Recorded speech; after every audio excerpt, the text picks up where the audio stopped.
Joshua Levy, it's a pleasure to have you with us today on our podcast. So for our listeners, Joshua Levy is an educator, administrator, private sector program and project management, and a leader in an educational publishing company before he designed and created Joshua Stage. Thank you. It's great to be here, Shelley and Kathy. Appreciate that. So excited to have you. So what I want to know first is tell us a little bit about the motivation for creating Joshua Stage. My motivation behind creating Joshua Stage is my passion for enriching the lives of children with special needs. Been teaching since I was in middle school, later on in high school. Very eye-opening experiences to work with children who are a little different than a lot of other folks. But after working with them, they are just kids and people just like the rest of us, and wanted to provide them the opportunity to shine as much as they can. Well, one of the things I've noticed in the material that you sent me was you were talking about the creative outlet method, and I'm learning that you developed that method, and there's also an acronym called CUPS, C-U-P-P-S, and it's just fascinating to me the way you picked out the elements of creativity and how you can uniquely support each child where they are. So can you tell us a little bit more about the creative outlet method and how you developed that? Absolutely. The creative outlet method is the process that Joshua Stage uses for children to demonstrate their creativity and increase their self-confidence.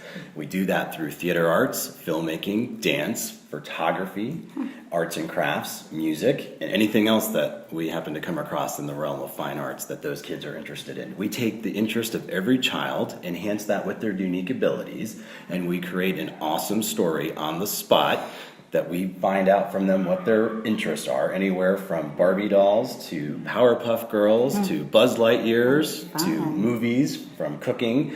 We include those characters in the story, then we ask them the beginning, the middle, and the end of the story, and we write it down, and we ask them where it's taking place and when it's taking place. We allow them a few moments to put a costume together, whether it's something we bring for them, or if that's something that they want to design out of construction paper, or even making a brown paper bag puppet or a paper plate mask.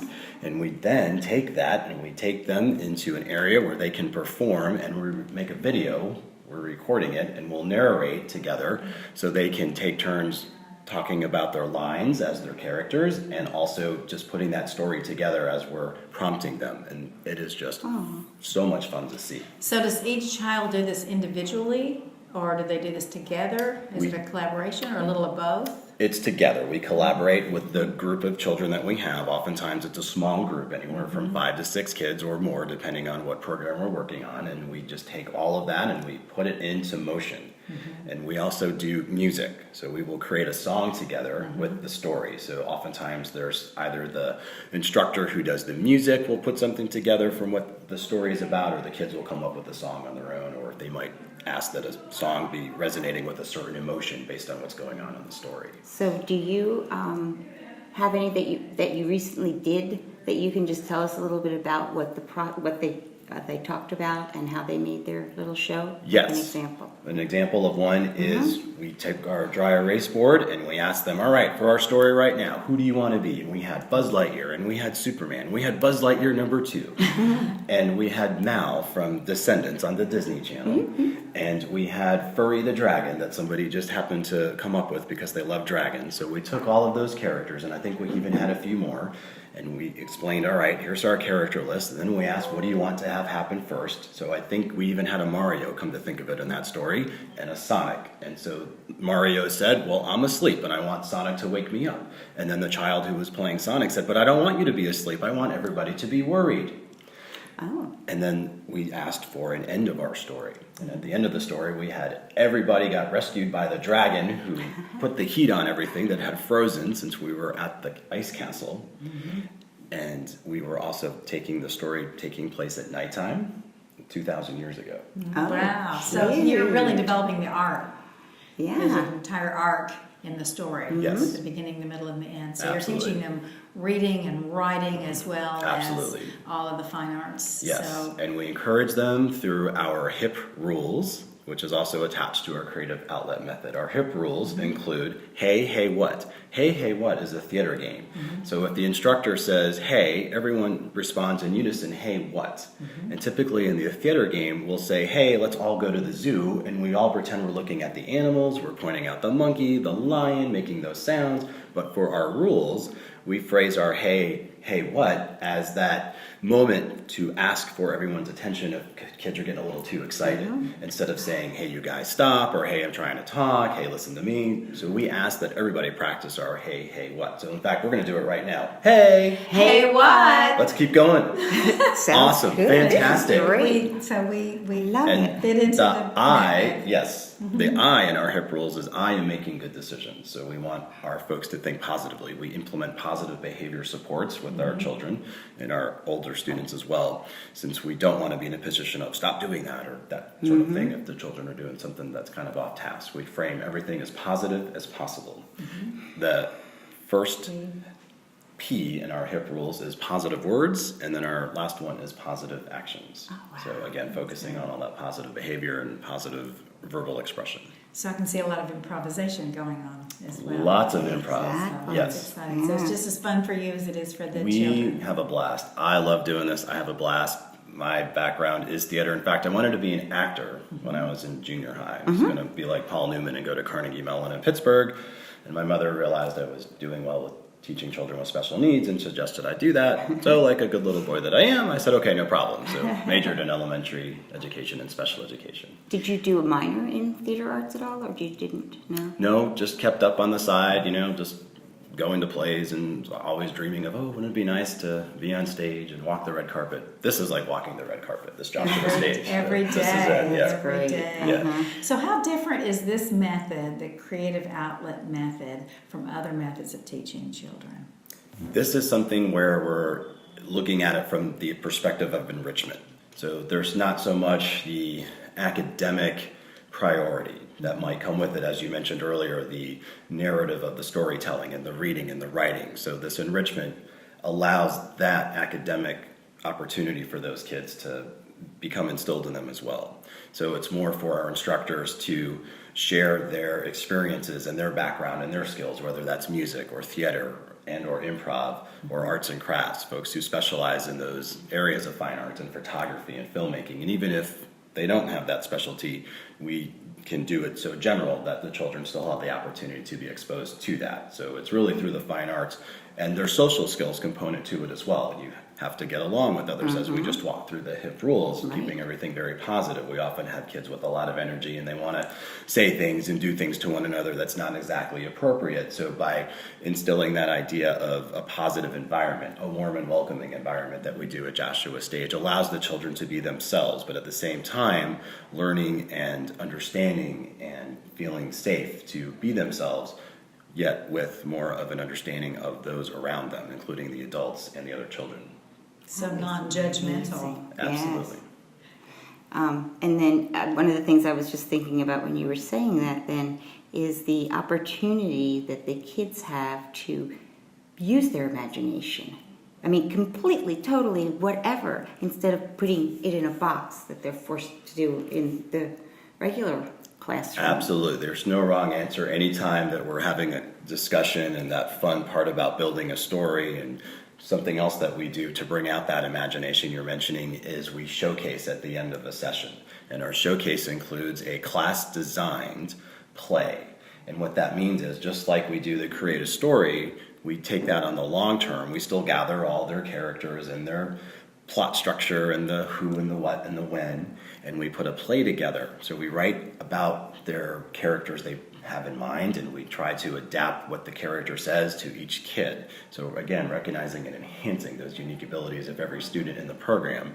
And it's written such that there's a narrator role, and the narrator is prompting the children, just like we do on our on-the-fly stories, in the play. So we'll practice it a little bit. It's not exactly the highlight of the program per se. We don't want to put too much focus on it. Right.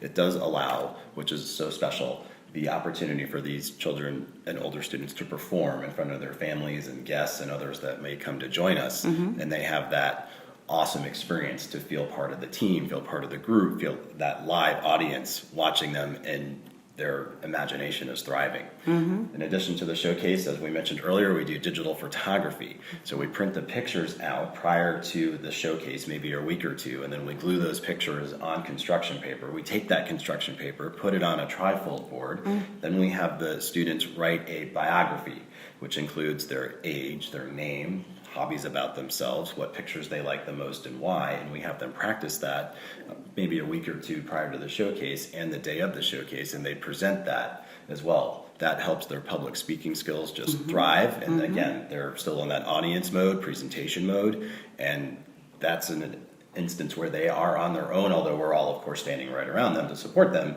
but they have that spotlight for just a few moments, and it's just beautiful to watch that, especially for our children who come to us and they have a lot of anxiety that first week, or they're shy, or they're really not sure how to articulate. In fact, so many kids come to mind. We've had a couple that are nonverbal, and our original thought, at least for me, was, gosh, yeah, we'll still have this child absolutely participate in our showcase, and what she does is what she's going to do. We'll do our best to work with her and get her to enhance that. And she surprised us all. We didn't recognize her during the showcase because she was speaking and articulating. It was improv, so she had been engaged with us, throughout the previous several weeks prior to that showcase, and to see her shine, literally shining on stage, and just the energy she was receiving from everybody in the circle, and also returning to everybody in our small group of 4 students and instructors, we could feel it. And it's like, there's so many other examples of these kids doing that, where they come to us and they are in their shell. And we have a lot of examples from parents who even said, my kid came out of their shell from being in your program. That's the magic of this. That's the essence. And all the kids, everything that they bring, all the students they bring to this program. So when we see that week after week, and then we see it culminate, that's the beauty of this. And those are those iron caterpillars blossoming into those butterflies right before our eyes. And then just thinking about the whole concept, going back a little bit, obviously your name is Joshua, but why did you decide on Joshua's stage? What is I'm sure there's significance. There is significance. That's right. And it's an awesome significance. So, to get us ready for that significance, I have to tell you the background. So in September 2015, when the idea for what eventually became Joshua's Stage was born, we started searching for a name, and I say we on purpose. So my wife Lori and our children Shayna and Noah helped us working on a title. We spent about a month and a half coming up with the cutest names you could imagine. And thank goodness for Google, because every cute name that we put into the Google search engine came up with it exists, or if something was really close. It's not to step on anybody else's toes out there. We were struggling for a name. Lori kept thinking about it. Lori was like, I think Joshua's Stage should be the name of this. And I paused and I thought about it, and I said, all right, let's do it. Took a little while, chewed on it for a while, and now it's just beautiful. It's awesome. Shayna and Noah were part of that? They were all part of it, yes. So fun. I don't remember where the original purple Post-it pad is of all the names, but we certainly had about a page and a half of titles for the organization that now is Joshua's Stage. Well, tell us a little bit about the organization and how it's set up. I know you're a nonprofit, and you have volunteers, and you have a staff, and you seek fundraising. How does the organizational process work? So Joshua Stage as an organization was set up as a nonprofit in March 2016. So we gathered the initial founding board members, and then we grew from there with more board members, and we're still continuing to add them. So those of you listening, if you're interested, you can definitely check us out. There Let you me go. know. Very good. Love to have your background. And with that nonprofit, we are fundraising, as you mentioned, and the fundraising goes towards scholarships and tuition assistance for families whose children have special needs and are in need of financial assistance due to financial hardships. For example, therapy and medication and insurance, low income. Specifically, our summer camp program, which was a huge success, half of the children enrolled in the summer camp program were on full scholarships. So we are fundraising for families. The need is definitely there, and we are ever so grateful for our donors for helping making that happen. And we are also tuition-based at the same time. So families who are able to afford coming to the programs can absolutely do that and make that happen. That goes to our paying of our instructors, who are just amazing. We can touch on those folks in a little bit. And then myself as the executive director, serving all sorts of roles, including the marketing, including the operations, including the fundraising, including bringing our board together for the meetings, working with the president to set the agenda, meeting with board members individually, gathering volunteers in our program, everyone from 6 years old all the way to 99 years old or 102. We have no age limit on our volunteers, and they're all amazing folks. Okay, so how do you market your organization? How do you find new students, prospective students? The first place that comes to mind is the Autism Society of Texas. Great organization. They have a calendar page, and we are able to put our events on that calendar page without cost, and that organization approves our postings. So we've had a lot of individual families find us through there. And from that, we've had a lot of word of mouth. In fact, when we did the most recent marketing analysis of where are folks coming from, we found that it was word of mouth, which was surprising because we had done that several months ago and had only been around for maybe, let's just say, a year.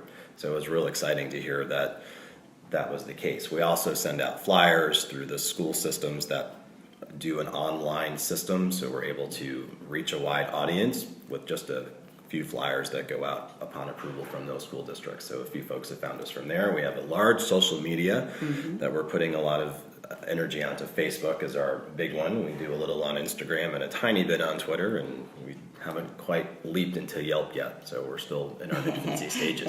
Yeah, that's good. Well, also, it sounds like you have a lot of collaborations. It looks like you're working with the Thinkery for a project coming up. Can you tell us a little bit about community collaborations? Absolutely. We are collaborating with several organizations, including the Thinkery, as you mentioned. With the Thinkery, we've participated in 2 sensory-friendly hour events thus far. We'll be participating in a third one just around the corner. That is on a Sunday from 8 o'clock a.m. to 10 o'clock a.m., and families with children with autism or any sensory issues are invited to come during that time. They close it off to the general public. There's a cost involved with that. However, they can also help those families as needed. And we are there making puppets with paper bags and paper plate masks. And the kids have a blast doing that. We bring our arts and crafts. Sometimes we bring our instructor who does music, and we'll come up with some songs on the fly that they can sing along with.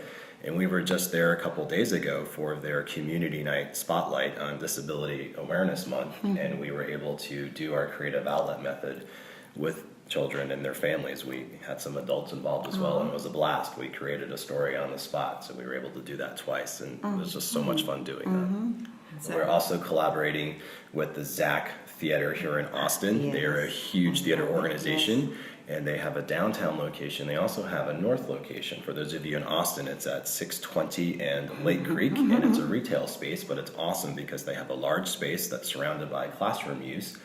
And they also have a mirror and a dance bar. So we utilize that because our program has dance and theater and photography, and we take the live video while we're doing the creative story. So it's a lot of fun. We have an instructor associated with Zach Theater. We have an instructor from Joshua Stage. I'm there, and we have several volunteers as well. We're collaborating with a wonderful organization in town time to time called VELA, which stands for Vibrant, Empowered, Limitless, and Able. And VELA works with families who have children with special needs, and they provide support groups and parenting workshops, and examples of such are navigating the IEP process. In Texas, we call that the ARD process, and all the acronyms and so forth. And they sometimes might do something specifically for a given diagnosis, such as autism.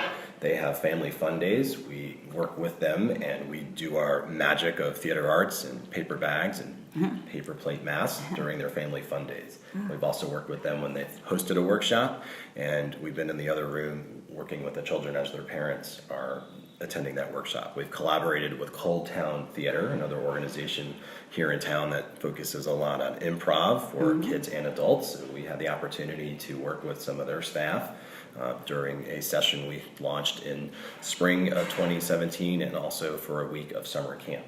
So they were just fantastic to work with. Oh, so much fun. And we're looking to build some more relationships as we keep progressing and growing with other organizations. Another one we're working with is we're conducting an after-school program at the Williams Community School. They are a private school for children with autism, and they also have typically developing children. They work with kids ages 18 months to 17 years old. So our program has about 5 to 6 kids that come every day, and then we have several drop-ins throughout the week as well, and we just love doing that. I hear the passion in your voice and the enthusiasm that you have, and I'm sure that your motivation is seeing the success that the kids have. But how do you continue on with that motivation when you know you're working so hard and doing so many things? It's got to be draining as well. It is draining, and that draining is that energy. When things are thriving, they don't, sometimes it's not. But when I look back and I think about the what's not, that adds to that growth. There's moments or opportunities we've had to cancel a class. That's happened a few times, and in our infancy that was devastating because we were new and we're not getting students. What does that mean? Trying to identify a problem as an entrepreneur, trying to fill that gap. As we are continuing to grow, finding where the need is, we're learning that after school in the schools could absolutely be that gap, taking that creative outlet method that we're rocking and rolling on, utilizing that's that high energy. Especially, since great timing on asking that question, it feels like every few months this momentum, this motivation just grows and builds and becomes bigger. And just when I think, gosh, how much more filling can my heart and soul feel, it just grows. This month especially has just been like rapid fire. So I personally am connecting closer to the universe than I ever have before, especially in the last few weeks. Something must be going right there because we're just naturally having these amazing conversations with several organizations, and Joshua Stage is becoming its own entity where, yes, as Joshua Levy, there's like this awesome separation taking place where Joshua Stage and the Creative Outlet Method can stand on its own as its own entity, and as the executive director role, being able to see that like physically happening this month especially is fabulous. We have amazing staff at the after school program that are rocking and rolling, our instructors at our Sunday program. Same thing, the folks we had with us over the summer, the volunteers we're finding from the University of Texas and Austin Community College and other people in the community. It's beautiful. So what have you discovered about yourself since starting Joshua Stage? I have discovered lots of things about myself. I've discovered that I am continuing to thrive, and my passion is absolutely where I thought it was this whole time, enriching the lives of children with special needs and the love for the arts. So I'm finding that I'm not crazy, that putting this together has just been the absolute correct right thing to do. Seeing it happen live on the spot, watching instructors grow as instructors, watching volunteers come and watching them be a little quiet on our first day, on their first day, and as they grow. So there's growth from not only our students, but the people we work with. To see our board is that we continue to grow as a board of directors, and new people join us. They bring their backgrounds and experiences. So I'm learning that I'm networking more than I ever thought. I knew I'd be going into that, and with confidence that I'm building through Joshua Stage, finding that collaboration, as we talked about with other organizations, is so exciting. I'm finding that I can always have a little more patience with myself. It's been pretty hard, especially in those earlier moments where we were canceling classes. Those lows were very low, and I'm doing my best to manage those emotions of allowing myself to be that low. And also at the same time balancing. When the highs are high, they are awesome, but I'm trying not to get too elated because then it makes the lows a lot lower. So finding that balance, so learning that about myself. And again, when you ask that question, it feels like every month, every momentous opportunity, which is like daily for Joshua Stage, I'm looking for that balance of, all right, let's try not to get too low, allow that elation to happen, let it out there, but let's get back to reality and stay focused and rock and roll on this. So if you were advising parents about enrolling their children, what tools do the children need and the parents in order to be successful? The children just need to be themselves. We love the kids as they are. We watch them as they come in the door, literally, and we get to know them in our welcome circle right away. We watch their mannerisms. We watch their behavior. We listen to them. We want them to love coming to our programs, and we love them with passion and the strong energy that we bring, and they just have to be themselves. The parents we want them to support their children coming to our program. We want them to share with us if they have a question or a concern. They can come to me. They can share that. We can collaborate together on making it work for their child. So it's all about each individual student and that parent, that family, and us collaborating together to make it the most successful opportunity that it can be. Do the parents stay sometimes, or did the parents always leave?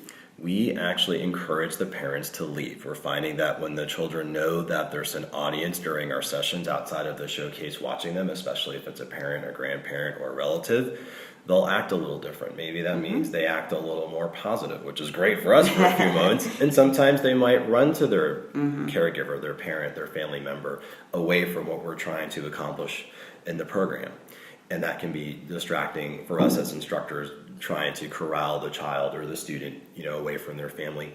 So we collaborate with families individually on what might work best for them, while, as I'm sharing here, sharing with them that observing your child during the program could be distracting for them. And certainly if somebody wants to, we're not going to disallow it per se. Again, just keeping that encouragement level of, please drop them off and go grab a coffee or yogurt and come back and pick your child up. That's really cool that you can do that. Because one of the things that I was just thinking about was the fact that, you were saying, excuse me, how kids do, act differently around their parents and stuff. And so they might not open up as much if the parents were there. And so that's an opportunity for them to just let go of all those inhibitions and all of that. Absolutely right, Kathy. We would love for the kids to be themselves. Even if it comes across as not always the easiest to work with that child in that moment, that's what we're here for. That's the challenge we thrive on. We want them to be. That leads me to something else, too, and that was that, what if you have discipline issues? I wouldn't use the word discipline. That's probably not, that they're maybe not participating or they're having a bad day, Absolutely. We work with each child individually. Should that take place, and it has, and we expect it. We work with that creative outlet method, which includes those positive behavior supports and those HIP rules. We try to phrase everything positively. We try to find out by listening to the child, asking questions, discovering what they may not be wanting to participate in the program at that moment for. Maybe they're shy about being in front of their peers. Maybe they're self-conscious about doing arts and crafts because maybe their motor skills are off a little bit. It totally depends on trying to figure that moment out and encouraging them to come back and join us. Or we might be one-on-one with that child for the duration of the session, allowing them to feel successful. They can still visually see what we're working on. They can hear what we're working on. So they're still part of our program. In no way would we want to be the ones to isolate that child. We want to encourage them to come back by allowing them those boundaries to not exist. That yes, please come to our program, be with us, bring your anxiety with us, and we will work with you to keep that calm. If somebody's bothering somebody else, those social skills kick in. Hey, what? Hey, what are you doing? Well, I'm hitting this kid in the shoulder. Is that appropriate? No. So we work with it from that approach. And it's kind of interesting, too. All I'm thinking about as well is that, why don't the public schools and just any school in general, why do they, keep them in these boxes? And why don't all the schools let them use their creativity? Children probably would learn so much more from being like that. Joshua Stage is that warm and welcoming environment to promote that creativity. This is that creative outlet for that exceptional child, for every student that comes to our programs, to provide them that essence of you're loved, you're welcome. Not to say that they're not feeling that in public schools, but when we add just being humans and we add being 6 years old, we add being 8 years old, and yet if I have a learning disability or if I have communication experience that's different than most of the peers, then yes, I'm probably going to feel some sense of self-consciousness. At Joshua Stage, we have a lot of children doing a lot of different behaviors that don't necessarily look like those behaviors would be in a class, in a school setting. We encourage those behaviors and we want to channel that energy into the creativity that we see through our fine arts. So what advice would you give to somebody who wants to do exactly what you do? I would encourage that individual or individuals to take a breath, practice patience, find their self-confidence, dig deep into their soul, their passion, and let that totally unleash and they will blossom. I would encourage them to really nurture that side of themselves and let that be their focus. Start with the vision, keep the vision strong, as I did with Joshua Stage in September 2015, and take that vision and keep it every day and thrive Okay. on it. Well, our last question is, if you had no budget restrictions, how would that change Joshua Stage? Without any budget restrictions, Joshua Stage would purchase more digital cameras. We would find more instructors. We would find more places to be able to continue renting space, increase our marketing. We would just continue where we're at on a larger scale. We would be able to market to more advertising with flyers and get the word of mouth out even further. We would probably invest more than our operating budget allows for various marketing, just to continue that community awareness.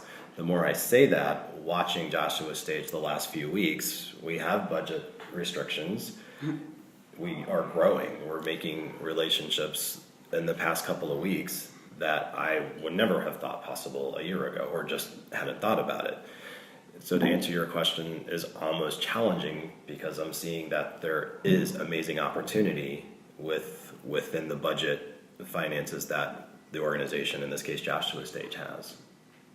Well, thank you so much for your time, and we are just thrilled to have you as our podcast today, and talking about how you're creating and inspiring these beautiful iron caterpillars into iron butterflies. Well, thank you, Shelley and Very Kathy. It's enjoyable. Thank you wonderful so to be much. with you both Appreciate today. Thank you so much. I